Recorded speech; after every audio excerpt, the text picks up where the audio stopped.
जय जिनेंद्र। मेरा नाम दिव्यता राय बक्कर। मेरा नाम सुमित राय बक्कर है। हम पूर्वा छत्तीसगढ़ से एक मॉडल प्रस्तुत करने जा रहे हैं जिसका नाम है पंच कल्याणक। यह मॉडल में गर्भ कल्याणक से लेकर मोक्ष कल्याणक का रास्ता नई पीढ़ी के लिए समझने के लिए हमने विस्तृत रूप से एक्सप्लेन किया है। यह मॉडल हमने 2 फीट बाय 2 फीट में बनाया था, बट इसको अच्छे से एक्सप्लेन करने के लिए हमने इसकी रचना इस प्रकार की गई है। तीर्थंकरों के जन्मों का उत्सव मनाने के लिए देवों द्वारा जो उत्सव मनाया जाता है उसे कल्याणक कहते हैं। पहला कल्याणक गर्भ कल्याणक, जिसमें माता को 16 स्वप्न आते हैं, वो हैंडमेड पेपर से उसको पीछे में दर्शाए गए हैं। तथा कुबेर द्वारा जो रत्नों की रुष्टि की जाती है 3.5 करोड़, उसको भी दर्शाई गई है। जन्म कल्याणक के अंदर में पांडुक शिला पर इंद्र और भगवान द्वारा जो अभिषेक किया जाता है उसको भी दर्शाया गया है। ये पांडुक शिला भी हैंडमेड पेपर से बनाई गई है।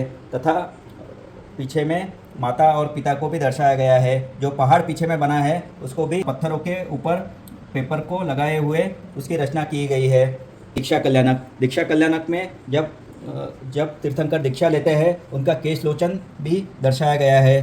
तथा उनकी वाणी सुनने के लिए जो बालक आए हैं और पर्वत है, जो पेड़ है, ये सारी चीज़ें हाथों से बनाई गई है। तथा मानस स्तंभ की भी रचना की गई है, जो भी पूरी तरह से हाथों से आकार देके उसको बनाया गया है।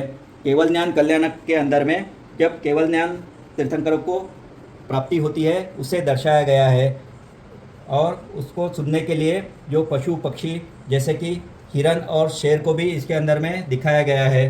तथा जितने भी पेपर से बने हुए चीज़ें और पेड़ भी पेपर से बनाए गए हैं। केवल ज्ञान के अंदर में जो समोशरण की रचना की जाती है, वो समोशरण की रचना में जीव देव आदि उनके दिव्य ध्वनि सुनने आते हैं, उसे दर्शाया गंधर्व द्वारा उनकी वाणी अपनी भाषाओं में सभी जीवों को प्रेरणा देते हैं। समस्त 8 कर्मों का नाश कर कर अंतिम में तीर्थंकर भगवान मोक्ष जाकर सिद्ध बन जाते हैं। उसे भी एक सिद्धशिला द्वारा मोक्ष प्राप्ति का भी हमने प्रयास किया है दिखाने का।